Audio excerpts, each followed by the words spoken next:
नमस्कार, स्वागत है आपका। आप देख रहे न्यूज 24। मैं हूं आपके साथ आशा झा। 3 राज्यों के चुनावी नतीजे आ चुके हैं। तेलंगाना में कांग्रेस बाजी मार ले गई, लेकिन 3 राज्यों में बीजेपी सफलता के परचम लहरा चुकी है। हालांकि अभी तक मुख्यमंत्री तीनों ही राज्यों में तय नहीं हुआ है, लेकिन यहां से मिली जीत ने एक बड़ा संदेश दिया है, क्योंकि ये तीनों राज्यों के चुनाव 2024 के लिटमस टेस्ट के तौर पर देखे जा रहे थे। अब बारी 80 सीटों की है। 2024 में कौन पास होगा, कौन फेल, क्या ये 80 सीटें ही तय करने वाली हैं? 80 सीटें यानी उत्तर प्रदेश। तो इंडिया में शुरू हो चुका है इंडिया गठबंधन में प्रेशर पॉलिटिक्स, और यूपी के लिए समाजवादी पार्टी ने क्या अपनी स्ट्रैटेजी फिक्स कर ली है?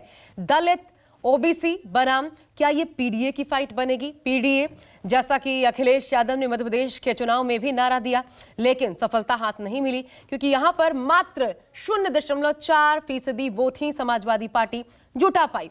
अब अगर राज्यों में, अलग अलग राज्यों में ये क्षेत्रीय पार्टियां नहीं चल रही, तो क्या 2024 के जब लोकसभा के इलेक्शंस होंगे, जब असली फाइट मोदी के नाम होगी, तो फिर क्या ये पार्टियां चल पाएंगी? कितना खुद को स्टैंड करा पाएंगी?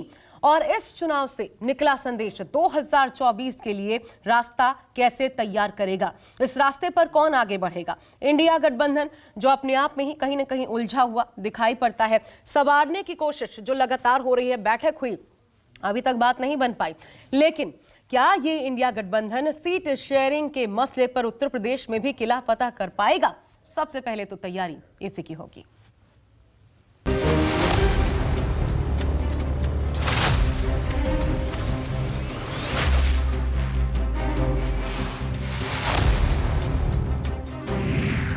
यूपी में पूर्व पश्चिम का खेल। 2024 में कौन पास कौन फेल।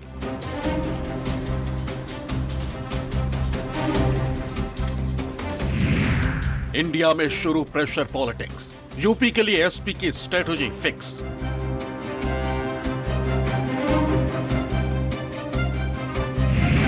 दलित ओबीसी बनाम पीडीए फाइट, एनडीए या इंडिया कौन राइट?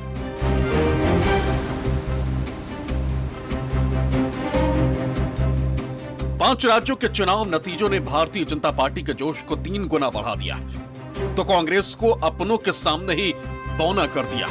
मोदी सरकार को हराने के लिए जिस इंडिया गठबंधन को तैयार किया गया, उसी गठबंधन में सर्वे सर्वा बनने का कांग्रेस का दावा नाकामयाब हो गया, और कांग्रेस किसी भी तरह की सौदेबाजी की हालत में नहीं। कहते हैं दिल्ली की सत्ता का रास्ता यूपी के सियासी गलियारों से होकर ही गुजरता है। 2024 में एनडीए की हैट्रिक को रोकने के लिए सभी विपक्षी दल एकजुट हुए। मध्य प्रदेश चुनाव में सीट शेयरिंग को लेकर यूपी की सियासत भी गर्म हो चुकी है।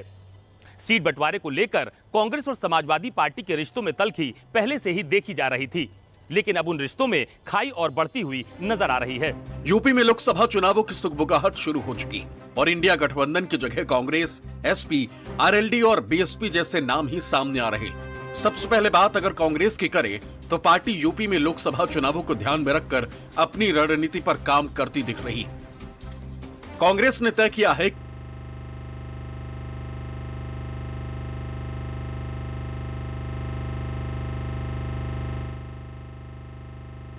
जाएगा, प्रदेश भर में परिवर्तन यात्रा निकाली जाएगी।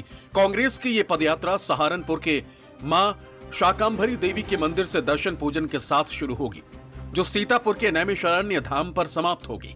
यूपी के हर जिले में कांग्रेस कार्यकर्ता इसी तरीके से पदयात्रा निकालेंगे, और रास्ते में आने वाले हिंदू धर्म स्थलों पर पार्टी के नेता दर्शन पूजन करेंगे। खबरों के मुताबिक ये यात्रा गांवों और शहरों को जोड़ेगी। कांग्रेस की कोशिश हर घर तक पहुंचने की होगी। कांग्रेस की ये यात्रा मेरठ, मुरादाबाद, बरेली, शाहजहांपुर होते हुए सीतापुर के नैमिषारण्य में समाप्त होगी।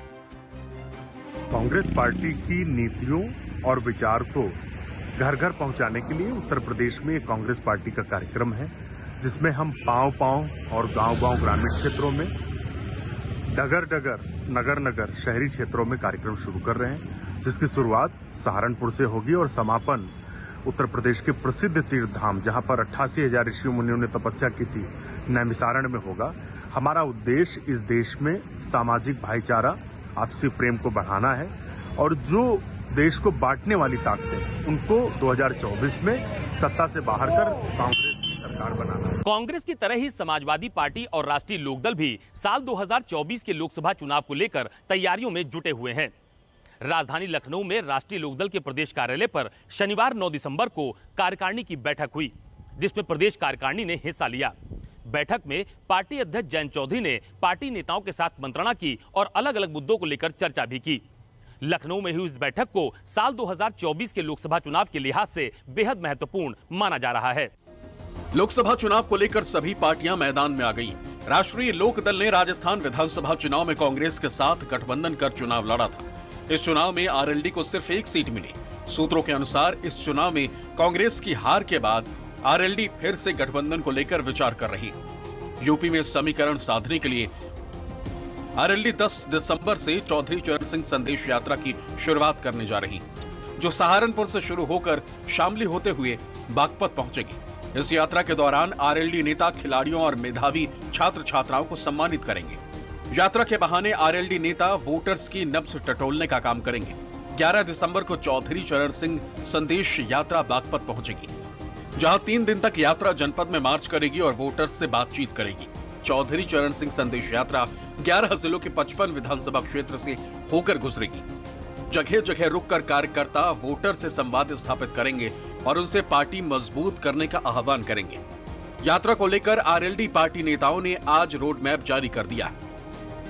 हम 23 दिसंबर से 24 जनवरी 2024 तक कर्पूरी ठाकुर जी की जयंती है और पूरे उत्तर प्रदेश में लोक जागरण अभियान चलाने जा रहे हैं, जिसमें पदयात्रा, गोष्ठी, नुक्कड़ मीटिंग, नुक्कड़ सभाएं, साइकिल यात्रा, पदयात्रा, इन सब का आयोजन कर रहे हैं और जनता को हम देश की हकीकत को बताएंगे, संविधान पर हो रहे हमले की जानकारी देंगे, लोकतांत्रिक मूल्यों और संस्थाओं पर हो रहा कुठाराघात को बारे में हम जन जन को अवगत कराएंगे। समाजवादी पार्टी अपनी बूथ कमेटियां बनवा चुकी है और समाजवादी पार्टी लगातार बूथ कमेटियों की समीक्षा बैठक कर रही है। नौजवानों को बूथ कमेटी में स्थान दिया गया है। वोटर्स को कैसे घर से निकालना है, कैसे वोटर्स के नाम को जुड़वाना है, कैसे पोलिंग वाले दिन जिम्मेदारी निभानी, इन सब पे लगातार चर्चा हो रही है, बैठकें हो रही है। समाजवादी पार्टी 2024 का चुनाव अपने कार्यकर्ताओं के दम पे जरूर जीतेगी। यूपी में समाजवादी पार्टी और आरएलडी के बीच अच्छा तालमेल है। जयंत चौधरी साफ कर चुके हैं कि चुनावों में अखिलेश यादव का बड़ा रोल रहा है। लोकदल में और समाजवादी पार्टी में कोई दिक्कत नहीं और आरएलडी अखिलेश यादव के साथ है और इंडिया गठबंधन में साथ मिलकर लड़ेंगे। समाजवादी पार्टी का पहले दिन से लक्ष्य रहा है कि भारतीय जनता पार्टी का मुकाबला करना है और जब कभी भी हम लोग साथ आए किसी दल के, पूरे सम्मान के साथ आए, तो भविष्य में भी हमारी कोशिश होगी समाजवादियों की कि और लोगों का सम्मान करते हुए साथ लेकर के भारतीय जनता पार्टी का मुकाबला करेंगे। अखिलेश जी की बड़ी भूमिका है और वो बड़ी भूमिका रहेगी और लोकदल में और सभा में कोई तालमेल में कोई कसर, कोई कमी नहीं है। दूसरी बात जो अखिलेश जी ने कहा कि जो पार्टी जहां मजबूत है उसको भी बड़ा दिल दिखाना चाहिए और दूसरे घटक दलों को साथ लेके चलना। इंडिया गठबंधन के जमावड़े को देखने के बाद भारतीय जनता पार्टी ने यूपी में समाज के सभी वर्गों को साधने की कवायद शुरू की। बीजेपी ने इस एक्सपेरिमेंट के लिए घोसी के उपचुनाव को चुना था, लेकिन घोसी में बीजेपी का फॉर्मूला फेल हो गया। पूर्वांचल में सियासी समीकरण को साधने के लिए बीजेपी ने ओम प्रकाश राजभर और दारा सिंह पर भरोसा जताया। समाजवादी पार्टी से नाता तोड़ दारा सिंह बीजेपी में शामिल हो गए। बीजेपी में शामिल नए नवेले दारा सिंह चौहान को घोसी से विधायकी के रण में उतारा। पिछड़ों को साधने के लिए बीजेपी ने ओपी राजभर का इस्तेमाल घोसी उपचुनाव में किया। सूत्रों के मुताबिक खबर तो यहां तक आई थी कि केंद्र के इस फैसले से राज्य इकाई बहुत खुश नहीं थी, लेकिन तमाम गुणागणित के बाद भी घोसी उपचुनाव में बीजेपी को हार मिली और इंडिया गठबंधन जीता।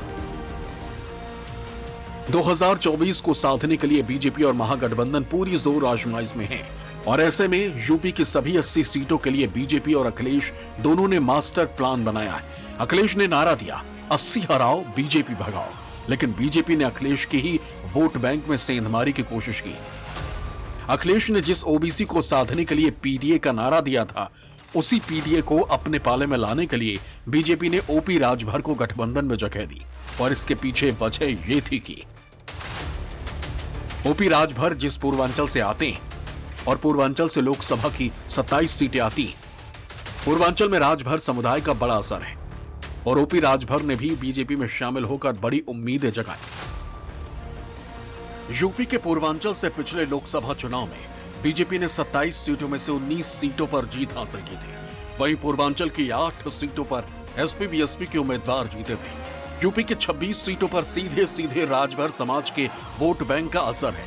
ऐसे में बीजेपी को उम्मीद थी कि ओपी राजभर ट्रम्प कार्ड साबित होंगे। दरअसल लोकसभा चुनाव के नजरिए से पूर्वांचल की जिन सीटों पर राजभर समुदाय का प्रभाव है, उनमें घोसी, बलिया, चंदौली, सलेमपुर, गाजीपुर, देवरिया, आजमगढ़, लालगंज, अंबेडकर नगर, मछली शहर, जौनपुर, वाराणसी, मिर्जापुर और भदोही। ये वो सीट है जहां राजभर समुदाय सीधे सीधे असर डालते हैं। यहां की सीटों पर हार और जीत का निर्णय राजभर समुदाय के लोगों के मतदान पर सीधे तौर पर निर्भर करता है और यही वजह है कि अमित शाह ने राजभर को अपने पाले में लाने के लिए एड़ी चोटी का जोर लगा दिया। लेकिन उपचुनाव में शाह का यह दाव फेल ही नजर आया। प्रधानमंत्री का क्षेत्र भी वाराणसी है और मुख्यमंत्री का गृह जिला गोरखपुर, वो भी पूर्वी उत्तर प्रदेश में है। इसके बावजूद गाजीपुर, आजमगढ़, कुछ और सीटें जो बीजेपी 2019 में नहीं जीत पाई थी। बीजेपी के सामने ये चुनौती थी कि वो अति पिछड़ों को अपने साथ जोड़े और जो लोग नाराज हैं उनको भी अपने साथ वापस ले आए। जैसे ओम प्रकाश राजभर को, जो गठबंधन से बाहर थे 2019 के पहले, या फिर दारा सिंह चौहान जो लोकसभा विधानसभा चुनाव के ठीक पहले छोड़ के चले गए थे, तो उनको ले आए, क्योंकि इसी इलाके में राजभर और लोनिया समाज काफ़ी ज़्यादा वोटिंग पावर रखता है। तो बीजेपी की जो रणनीति है वो अति पिछड़ों के सहारे जीतने की है। लेकिन बीजेपी के लिए पोटेंशियल है पूर्वी उत्तर प्रदेश, और ठीक वैसे ही है जैसे 14 और 19 में था। पूर्वांचल के साथ साथ बीजेपी की नजर पश्चिमी उत्तर प्रदेश पर भी है। पश्चिम यूपी पर जीत की मुहर तय करने के लिए अब तो संघ की भी एंट्री हो गई है। अगस्त के आखिरी हफ्ते में संघ प्रमुख मोहन भागवत ने प्रयागराज, काशी और मथुरा का दौरा किया था। संघ प्रमुख मोहन भागवत का पश्चिमी यूपी का दौरा कई मायनों में बेहद खास था। मीडिया से दूर मोहन भागवत प्रचारकों के साथ मंथन में जुटे रहे। संघ ने अपनी शाखाओं के जरिए पश्चिमी उत्तर प्रदेश में पूरा फीडबैक किया और ये सारी कवायद 2024 के लोकसभा चुनाव को लेकर हुई। आइए आपको बताते हैं कि आखिर संघ पश्चिमी उत्तर प्रदेश में इस बार बीजेपी को लेकर इतनी टेंशन में क्यों। 2013 में मुजफ्फरनगर दंगों के बाद जाट और मुस्लिम मतों में बंटवारे का सीधा लाभ बीजेपी को मिला। यही हाल 2019 में भी रहा, लेकिन एसपी और बीएसपी गठबंधन से बीजेपी को पश्चिमी उत्तर प्रदेश में कुछ नुकसान झेलना पड़ा। लेकिन अब चुनौती ज्यादा बड़ी है, क्योंकि समाजवादी पार्टी के साथ अब राष्ट्रीय लोकदल और कांग्रेस का भी साथ है। उस पर किसानों की नाराजगी बीजेपी की मुश्किलें बढ़ा रही है। ऐसे में संघ पश्चिमी यूपी में 2 हिस्सों में काम कर रहा है। पहले अपने नेटवर्क से बीजेपी का फीडबैक और दूसरा उसी के आधार पर योजना तैयार की जा रही है। पश्चिम यूपी को लेकर एक कहावत है, जिसके जाट उसके ठाट। माना जाता है कि पश्चिमी उत्तर प्रदेश का किला फतेह करने के लिए जाट वोटर्स का साथ जरूरी है, क्योंकि ये समुदाय पश्चिमी यूपी में सबसे ज्यादा प्रभावशाली है। ये पलक झपकते ही चुनावी गुणागणित बदलने का मादा रखते हैं। पिछले 2 लोकसभा और विधानसभा चुनावी नतीजों को देखें तो दोनों ही बार लगभग जाट बीजेपी के साथ ही रहे। यही वजह है कि चुनाव लोकसभा का हो या विधानसभा का, सरकार बीजेपी की ही बनी। लेकिन एक बार फिर से समीकरण बदलता दिखाई दे रहा है। लेकिन किसान बिल को लेकर जाटों के बीच अब बीजेपी को लेकर कुछ नाराजगी दिखाई दे रही। पश्चिमी यूपी में जाट जयंत चौधरी को अपना नेता मानता है, इसलिए कहते हैं जयंत जिस तरफ जाएंगे जाट वोट उस तरफ मुड़ जाएगा।